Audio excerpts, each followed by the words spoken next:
الحمد لله وكفى وسلام على عباده الذين اصطفى اما بعد۔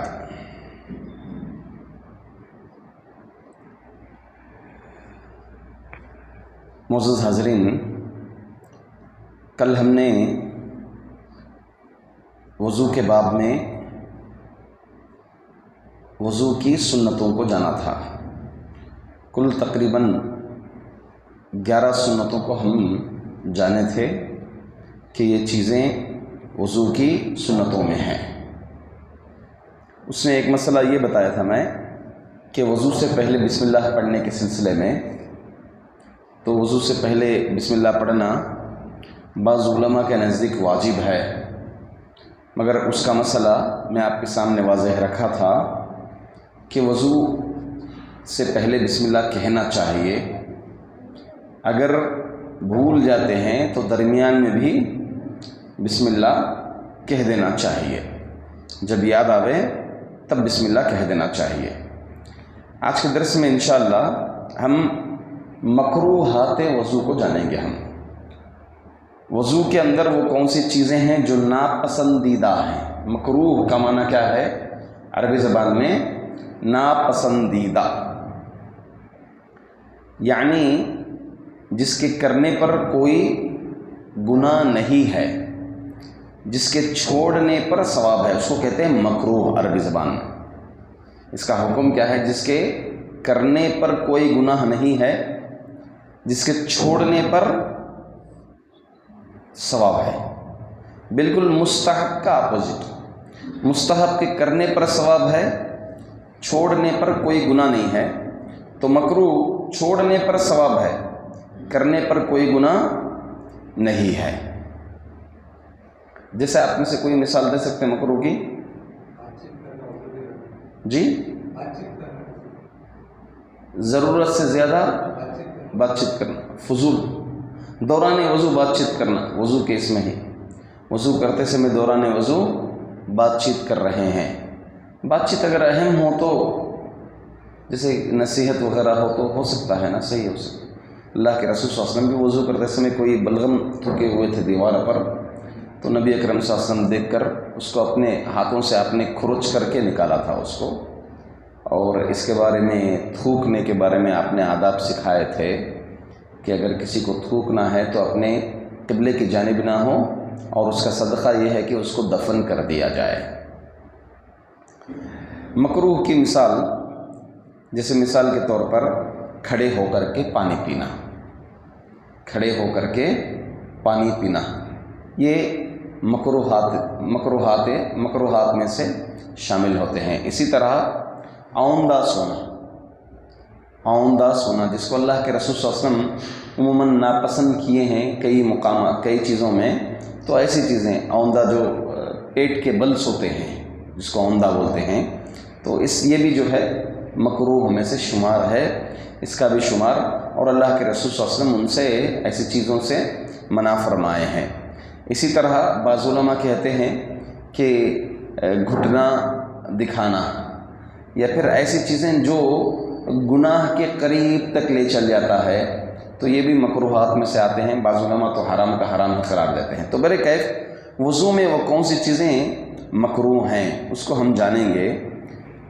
پہلی چیز ہے ایک یا اس سے زائد سنتوں کو چھوڑ دینا۔ جو وضو کی سنتیں ہیں، ایک سے زائد سنتوں کو چھوڑنا خود کیا ہے؟ مکروہ ہے۔ ہمیں کرنے کا موقع مل رہا ہے، یاد ہے، انگلی دھلنا، سستی سے چھوڑتے ہیں، جان بوجھ کر کے وضو میں چھوڑ دیتے ہیں۔ داڑھی کا خلال کرنا ہمیں معلوم ہے، مگر ہم جو ہے داڑھی کا خلال نہیں کرتے ہیں۔ انگلیوں کی پور، پیر کی انگلیوں کی پور میں انگلی ڈال کر کے خلال کرنا چھوڑ دیتے ہیں۔ وہ اعضائے وضو کو دبا کر کے اسکن پورا ہاتھ پھیرانا ہم کیا کر دیتے ہیں؟ چھوڑ دیتے ہیں۔ تو یہ سب مکروہ ہے، اور یہ بسا اوقات یہ سب اکٹھا ہو کر کے گناہ صغیرہ تک چلے جاتے ہیں یہ سب چیزیں۔ اسی طرح دوسری چیز گندی جگہ پر وضو کرنا، ایسی جگہ پر وضو کرنا جو جگہ گندی ہے، وہ گندگی جسم پر آ کے گر سکتی ہے، جیسے کہیں کچرا کرکٹ پڑا ہوا ہے، وہاں ایسے مقام پر وضو کر رہے ہیں، یا پھر کہیں پر نیچے گندگی پڑی ہوئی ہے، وہیں پر ہم کھڑے ہو کر کے وضو کر رہے ہیں، پانی کے چھینٹے پڑ کر کے وہ گندگی ہمارے اوپر گر سکتی ہے، اس کے چھینٹے پڑ سکتے ہیں، تو ایسے مقامات پر ہمیں کیا نہیں کرنا چاہیے؟ وضو نہیں کرنا چاہیے، کیونکہ وضو میں اصل ہم طہارت حاصل کر رہے ہیں۔ اب وضو کرنے سے طہارت کے بجائے گندگی ہمارے اوپر گرنا، یہ کیا ہو جاتا ہے؟ مکروہات وضو میں سے ہو جاتا ہے۔ اب دیکھیے ایسا حمام ہے، حمام بیت الخلاء سے متصل ہے، جسے آج کل ہوتے ہیں اٹیچ، باتھ روم اور حمام دونوں ایک ہی ہوتے ہیں، بس بازو باتھ روم ہو گیا، اسی میں لگا ہوا حمام ہے، ملا جلا حمام ہے۔ ہاں، تو وہاں پر بھی جب ہم وضو کرتے ہیں تو بہت ہی محتاط ہو کر کے ہم وضو کریں کہ گندگی اس میں کچھ خلوت ملاوٹ نہ ہو، اس سے بچ کر کے ہم وضو کریں۔ اسی طرح مکروہات وضو میں سے پانی کو ضائع کرنا، پانی کو فضول کرنا، پانی کو ضائع کرنا اور پانی کو فضول کرنا۔ نل کھول کر کے بیٹھ گئے، یہاں پہ ایسے ڈالتے ہوئے بیٹھتے ہیں، عموماً بچے بیٹھتے ہیں، بچے غلطی کرتے ہیں ایسی، تو بہتر یہ ہے کہ ہم وضو کے پانی کو کسی ایک لوٹے میں لے لیں، چھوٹے سے لوٹے میں، اور کوشش یہ کریں کہ ایک مدھ ہو، ایک مدھ بلکہ اس سے کم ہو پانی، اس پانی سے ایک مدھ پانی سے ہم کیا کریں؟ وضو کریں۔ اس کی ایک پریکٹس ہو ہمارے پاس، کوشش کریں کہ ہم اسی جگ سے کریں۔ اس کا ایک بہترین سبب یہ بنتا ہے کہ پانی کی فضول خرچی سے بچ جاتے ہیں ہم۔ ابھی آج کل ایک نل بھی کئی جگہوں پر لگے تھے، جو صرف پش کرنے سے پانی اتنا ہی مختصر سا نکلتا ہے، باقی سب جو ہے جیسے اس سے ہاتھ ہٹا دیتے ہیں رک جاتا ہے پانی۔ تو وہ بھی ماشاءاللہ کچھ نوجوانوں کا ماشاءاللہ کانسیپٹ تھا، اس وقت وہ کئی مساجد میں الحمدللہ ایسے قسم کے نلوں کو ڈالے، اس کا کافی فائدہ ہوا کہ پانی جو ہے ضائع ہونے سے کافی بچ گیا۔ تو پانی کا ضیاع کرنا بھی کیا ہے؟ مکروہات وضو میں سے ہیں۔ انس رضی اللہ عنہ بیان فرماتے ہیں کہ رسول اللہ صلی اللہ علیہ وسلم جب غسل فرماتے تو 1 سا پانی سے لے کر 5 مد تک خرچ کرتے تھے، اور 1 مد پانی سے اللہ کے رسول صلی اللہ علیہ وسلم وضو کرتے تھے۔ بلکہ امام بخاری رحمۃ اللہ علیہ نے وضو کے بیان میں تحریر فرمایا ہے، علماء نے پانی کا اسراف اور آپ صلی اللہ علیہ وسلم نے جتنا کیا اس سے زیادہ کرنا مکروہ قرار دے دیا ہے۔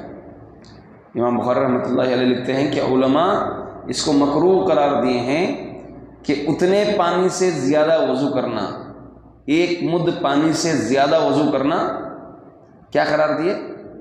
مکروہات وضو میں شمار کر دیا، مکروہات وضو میں شمار کر دیا۔ تو اس سے معلوم ہوتا ہے کہ ہم وضو 1 مد پانی میں کریں۔ اب 1 مد کتنا ہے پانی؟ اللہ کے رسول صلی اللہ علیہ وسلم کے زمانے کے حساب سے مد جو ہے یہ لکڑی سے بنایا جاتا تھا، اور وہ سا کا 1/4 ہی حصہ ہوتا تھا، تقریباً چلو 1 سا جو ہے 2 کلو 24 گرام تقریباً، یہ زکوٰۃ الفطر نکالتے ہیں ہم، 2 کلو تقریباً 24 گرام، یا سمجھو 2.5 کلو کے قریب 1 سا ہوتا ہے اگر غلہ اس کے اندر ڈالیں۔ تو اس طرح 1 مد تقریباً غلات کا اگر حساب ڈالیں تو 813 14 15 گرام کچھ ہوتے ہیں۔ اگر اسے تقسیم ہم کر لیں، 4 حصوں میں اگر تقسیم کر لیں تو تقریباً 813 14 گرام قریب اس کے آس پاس یہ حصہ پڑتا ہے۔ تو اس اعتبار سے تقریباً 6 گرام تقریباً کیا ہوگا؟ وہ پانی ہوگا، یعنی ½ لیٹر جو پیکٹ آتی ہے اس سے بھی کم، دودھ کی پیکٹ آتی ہے ½ لیٹر کی، 600 گرام مطلب تقریباً ½ لیٹر کی جو دودھ کی پیکٹ آتی ہے اس سے کچھ 100 گرام زیادہ. تو اس سے جو ہے وضو کرنا یہ اللہ کے رسول صلی اللہ علیہ وسلم کا مد تھا. 600 گرام پانی، ½ لیٹر دودھ کی پیکٹ، اس کے ساتھ اور جو ہے 100 گرام پانی اگر اضافہ کر لیں تو 600 گرام پانی میں جو ہے کیا کرنا ہے، وضو کرنا ہے. اور اس کی ہمیں چاہیے کہ ہم اس کی کوشش کریں اور اسی طریقے کو ہم اپنائیں. یہ کچھ 3 چیزیں تھیں، اہم تھیں مکروہات وضو میں سے، جس کو میں آج کے درس میں رکھنے کی کوشش کیا. انشاءاللہ العزیز پھر ہم اسی سلسلے کو آگے بڑھاتے ہوئے باذن اللہ تعالیٰ ایک درس میں انشاءاللہ وضو کا جو مکمل طریقہ ہے، مسنون طریقہ، انشاءاللہ کل کے درس میں، آگے کے درس میں بیان کریں گے. پھر آگے اس موضوع کو، اس عنوان کو ہم آگے بڑھائیں گے. اللہ تعالیٰ سے دعا ہے اللہ تعالیٰ ہم تمام کو وضو کے مکروہات سے بچائے اور نبی کریم صلی اللہ علیہ وسلم کی سنت کے مطابق ایک مد پانی سے وضو کرنے کی توفیق عطا فرمائے. آمین. وآخر دعوانا الحمدللہ رب العالمین.